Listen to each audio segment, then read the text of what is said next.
Well, it's actually long overdue, me playing this game. Luckily, I managed to catch it at a very good sale, at least by PlayStation standards. Saints Row 3 is indeed the third installment to the Saints Row series, and I copped it for £5. At this point, I'm actually playing these games in reverse order, to which most would argue that I'm playing the series from worst to best. I think Saints Row 2 holds the top spot out of all of them. From what I've read, loads of people enjoyed that game compared to 3, so I'll try get my hands on that at some point. 2022 Saints Row had a lot of problems at launch, on top of it being considered really bland and overall a flopped reboot. Although there were a few aspects I liked personally, the businesses, the passive income, you actually did some of the work transporting and all that stuff, but I did play the game a year after it came out, so I am a bit biased in terms of its performance, I guess. Saints Row 4 I think was generally good, however they kind of went a bit crazy with the aliens and superpowers, which was still on the wacky side but was also a big switch up for people who had previously played 3. I still enjoyed it heavily though, with a hint of bias coming from the fact that it was my first Saints Row, which automatically became my favourite, up until I played 3. 3 now holds that spot for me, even though the two more recent games aren't necessarily considered tough competition. Maybe 4, because they're quite similar anyway. Saints Row 3 had a good sweet spot for balancing crime and gang wars with wacky humour and all-round stupidity. It gets a lot of comparison to GTA, and rightly so. They're similar games, but to further differentiate themselves, Saints Row went full crazy with absurd weapons, characters and missions, and I think this was a good choice that made it very fun for people to come back to every now and again and mess about solo or with a friend. You see, in the story of Saints Row 3, the Saints are now essentially a brand, having built fame and celebrity-like attention.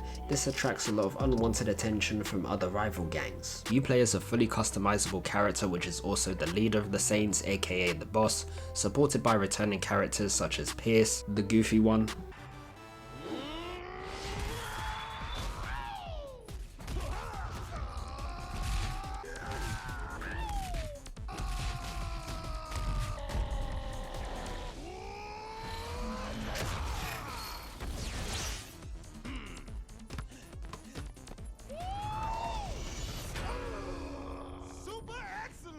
Sean D, the more so serious one, It's like two punks. What about the inside, motherfucker? Put in your tampons and let's do this. Johnny Gat, who is unfortunately killed off early in the story, and some new faces like Kenzie, a former FBI agent who becomes the brains of the team, utilizing her hacking skills to provide precise locations and lucrative intel. And of course, Oleg, the big dog, who towers over most of your gang. He is essentially the powerhouse or juggernaut and provides great support during fights. You've also got Angel, probably the most skilled out of all the Saints in terms of combat with his background in wrestling and underground fighting. Zemos is a pimp with an auto-tuned voice box, and I actually found his missions to be quite funny.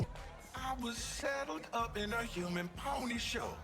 Will you see me crying about a little girl? I swear to God, I will shove that thing down your throat. There's plenty more characters which you can optionally recruit as well, but I think they did a good job here. Plenty of characters with varying personalities which can easily change the tone of each mission. The Syndicate are the antagonists and are made up of 3 individual gangs, I think: the Morning Star, the Deckers and the Luchadors. They tried to strike a deal with the Saints in the beginning by asking for a cut of their organization, but after they refuse, all hell breaks loose, which sparks the war. They kind of hold their place in that order when it comes to the story. You're not fighting them all at once essentially, it's kind of like one after the other. But I believe Killbane was the big bad out of all of them when it came down to it. Similar in size to Oleg and an ex-wrestling partner of Angel, Killbane is considered a ruthless and brutal enemy as shown in the many cutscenes throughout the story, and your confrontations with him will have a hint or element of wackiness that you can still laugh at. I think Killbane is a serious character though. He's not cracking jokes and actually goofy or childish. If anything, he's more so angry and annoyed most of the time. Despite his mask concealing his facial expressions, he often lashes out at others, making threats and displaying rage whenever his public image is on the ropes, pun intended. For me, one thing I've always liked was villain presence. Even if it's not a direct confrontation, seeing them in cutscenes to provide updates on their plans or emotional state based on your actions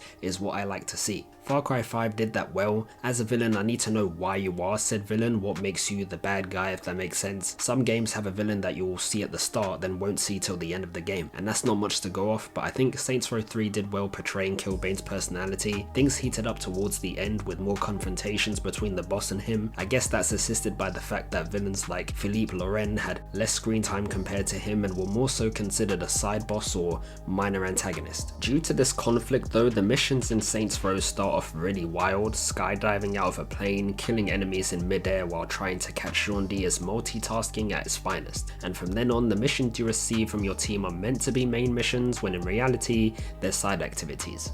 I think what the developers tried to do in the first hour of the game was to give you a taste on every side activity there is in Steelport, and then you'll get access to the proper main mission. They try and relate these activities to the story, kind of like you got to do this to get this running sort of thing, but in my opinion I got a bit hazed and lost track of what was going on. It felt like things picked up just under halfway through the campaign, you know, there were more cutscenes and stuff, but in a way it's a good idea to introduce you to every repeatable activity there is, see if you like it, and then you've got something to do on your downtime. Here's a tank, blow everything up. How about some insurance fraud, throw yourself into traffic. Have a Tron bike, race through this virgin environment. Or escort, drive clients around while avoiding enemies, including clients that are on the furry side.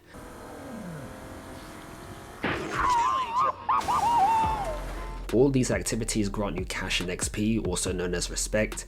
Cash lets you buy stuff obviously, but respect lets you unlock different upgrades such as stronger melee attacks, increased ammo capacity, damage reduction, faster reloads, arsenal improvements to your saints that you call for backup, and so on. Enemies do hit quite hard in these missions, so it's good to get these upgrades as early as possible. I mean, take it from someone who didn't, I kinda sped through the story and got messed up due to me being a bit underleveled. All this can be done on your phone, among other things, you know, set your next mission, you can call the saints for backup. Annoyingly, it seems they can only be called during free roam, you know, for story missions you're on your own or with Sean D, Pierce, Kenzie, depending on the context. Sometimes generic AI will randomly show up during a mission, but it's quite rare, especially in the end game where they appear at the end of an encounter, which makes me think like why bother in the first place, but this was one of the last missions, so I guess they had to amp up the difficulty by letting you fight a good chunk of enemies with minimal help. You can deposit money to your bank, access the map and the Saints book to do additional activities such as vehicle theft and assassinations. I like the hitman stuff because it wasn't just a simple case of go to the location and kill them. You'd have to sort of bait them out of hiding by stealing a golf cart, for example, or you know, any sort of item or vehicle that is related to their organization, their line of work, illegal activities, that sort of thing. You can also access your stats and cheats too. You can have additional cheats if you want, but the ones they have from the get-go tailor to unlimited ammo and god mode, etc. I never used any of these during the story. Even in single player games I don't see a point.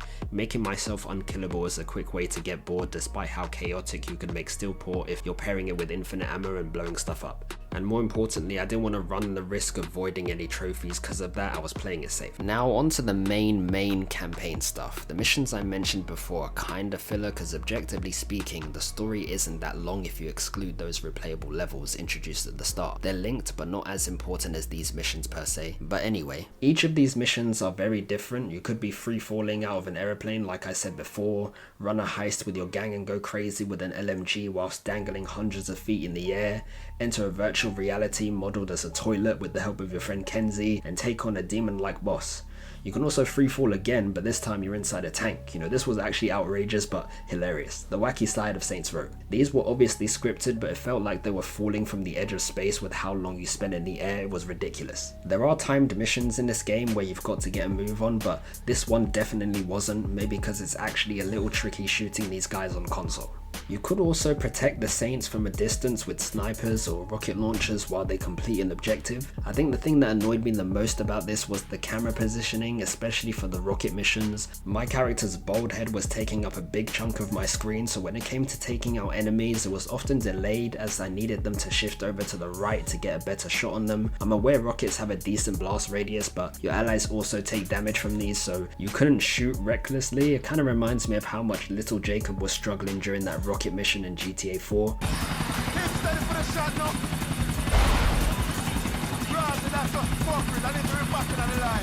But yeah, overall these missions were simple but fun. I will say the zombie mission kind of annoyed the hell out of me because I kept getting stun locked. Once you get surrounded, it's hard to use your weapon to give you the space because they keep smacking the shit out of you. Mildly infuriating, but I got through it after like 2 or 3 tries I think. That's where upgrades for stamina come in handy. I kind of speedran the main missions and only did a few side hustles here and there, but if I replay it again, I'll definitely do all the side stuff first and max out my character as much as I can to prevent stuff like this. At the end of a big mission like these, you'd often be given a choices that could provide permanent benefits on a financial basis, XP basis, property basis, or even change the ending of the game. And of course, the context of these choices would be based on your morals or loyalty to the Saints. Are you trying to prove a point, make a statement, or just inflate your wallet? As far as I know, these decisions don't affect the relationship with your team, so you're safe from that. But before the big decision, part of your team or a third party may provide information on what option is considered better, and then you can go from there. Time to blow this place to hell. I hate this place more than anyone, but it would be folly to destroy Philip's research without seeing what we can harvest from it. We came here to send a message, didn't we? Why not keep the building for yourself? Your choice here, boss. But yeah, overall I enjoyed these missions. It's just a bit of an upset that there's no mission replay. You've got to go old school and make a save beforehand if you remember the mission names. Technically you can replay the final mission, but that's only to get the secret endings and whatnot. It's funny, I actually thought one of the last missions was teasing Saints Row 4, only for it to be Cyrus, the dude that showed up out of nowhere with his spaceships raining down hell. In a way, it could still be a nod to what Saints Row 4 was going to look like. I don't know how true this is, having played 4 already, it's natural I would see a ship and think, oh, alien reference, or when fighting Killbane in space, another alien reference. But for those who played this when 4 didn't exist, I doubt many of them would have made the connection, especially if you're paying attention to the story. It did get hazy at times, so in a way I forgot about Cyrus at this point. The enemies in Saints Row are made up of all the 3 factions within the Syndicate, some regular cannon fodder with guns, snipers, and probably the most dangerous being the Brutes, which seem to be equipped with Williams ramshackles from Wolfenstein. They will charge at you endlessly until you can weaken them for a cool execution. It's a shame there's only one animation though, it would have been nice to have some different ones. You also get these massive flamethrower dudes, which caught me off guard at one point since I was so used to seeing the regular Brutes. I was a bit unprepared for them, but obviously where there's flame there's fragility, so they're easy to take out. The Stag were probably the most annoying to fight against. Being heavily armored with their shields and stuff, they were kind of like bullet sponges. I'm getting flashbacks to the Division 2, but if your guns weren't up to par, it would take a while to deal with them. This was on normal difficulty, not too easy, not too hard. However, their guns do quite a bit of damage, so you've got to be careful going up against them in groups like this.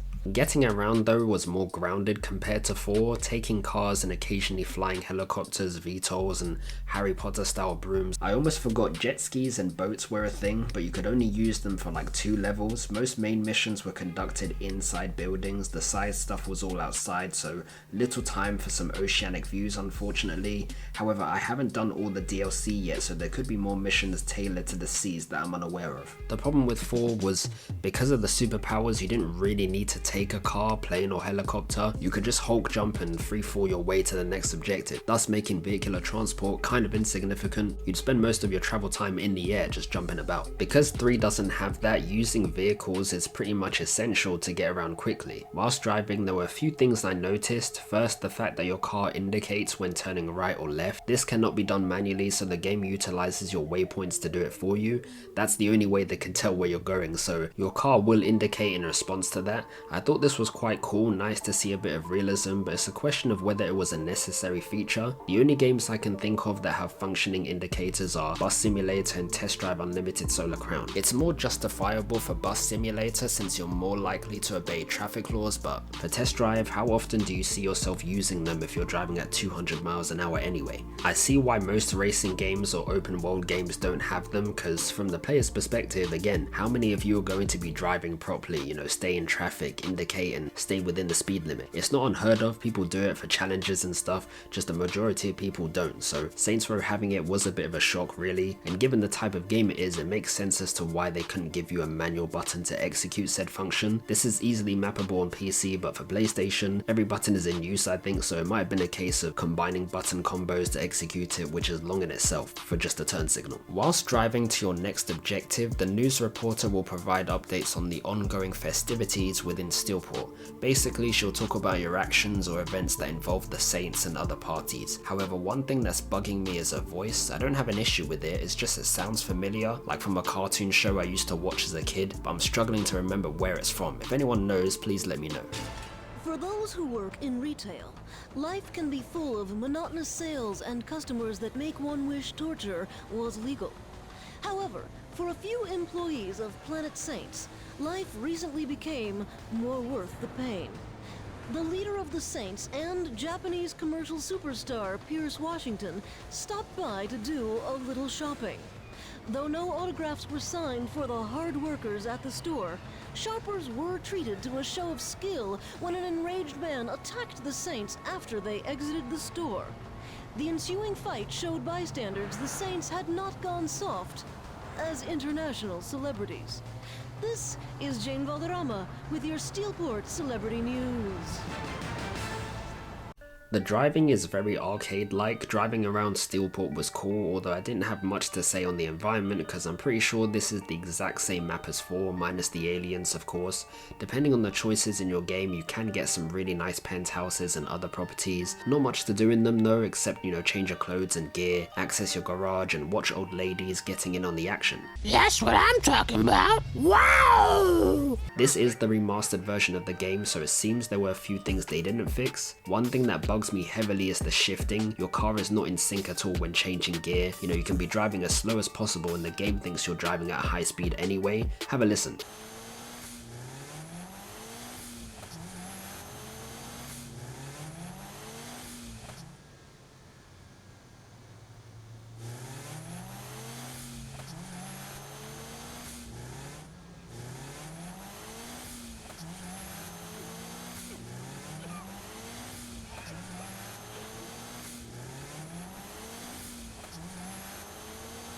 Not sure if this was accidental, but if it was intentional, that's kind of lazy scripting, to assume everyone is driving insanely fast from the get-go. It's not the end of the world, I'm just nitpicking because I like my car games and it sucks to hear such awful shifting sync, and this is the remastered version, so they did have a chance to fix it. Other than that, the other weird thing I saw was pedestrians acting strangely on the motorway. Every time I drove through here, there'd be an NPC either stood on the car or in the middle of the road and something would just explode, but that was it. Not problematic, but just funny. On the topic of NPCs, one thing that was sending shivers down my spine was Cyrus, a character I did not expect at all, and nor was I expecting a visual bug, which was just annoying to look at, made me feel kinda queasy. It fixed itself briefly for like one cutscene and that was it. I wasn't the only one with this issue, seems quite common in the remastered version, but it wasn't problematic enough for me to reinstall the whole game over. This is how he actually looks, by the way. Besides driving and the side activity, Steelport lets you invest. Gun stores, clothing stores, and additional properties like safe houses and nightclubs can all be invested in for some passive income. For me, anytime I came across a property, if I had enough to invest, I would. The main missions in Saints Row don't give you a lot at the start and weapons get expensive very quickly, so it was a must for me. I think the investments are worth it. Paying $1 to $5 grand can give you a couple $100, which adds up the more properties you invest in. And before you know it, after playing a mission or two, you can add your funds to your account from your phone. I will say, when using money to buy clothes, one thing I would have liked was a notification that I purchased an item already. Unfortunately, in Saints Row 3 you aren't told if you have a piece of clothing already, so sometimes you may end up buying duplicates like I did. Nonetheless though, I like some of the drip they had. I tried to switch out my outfits every now and again so I could see them in different cutscenes and whatnot, but yeah, not fully customizable. I mean, you can change the color patterns for some of them, but that's it. Luckily, my favorite color is purple, so I didn't have to make too many modifications to these. The money is paid in real life time apparently, but it honestly didn't feel like it. It seemed to be rolling in a lot quicker, every 20 to 30 minutes or so, but it could be that the main missions made me lose track of time. Overall though, Saints Row the 3rd has its quirks. I enjoyed the humor, not so much the mildly infuriating bugs, but whether it's diving through plane windows, going toe to toe with Killbane, or customizing your character in a goofy fashion before causing some mayhem downtown, the chaos made it memorable. The missions were outlandish and hilarious, and because my main focus was finishing the story, there's still a lot I haven't explored, like some of the additional DLC and co-op of course. I think this was a solid Saints Row, definitely worth the £5 for 16 hours, but with that statement I have to disprove this by getting my hands on Saints Row 2 to see if it can dethrone its younger sibling. Hope you guys enjoyed. It's been Dre, take care and see you next time.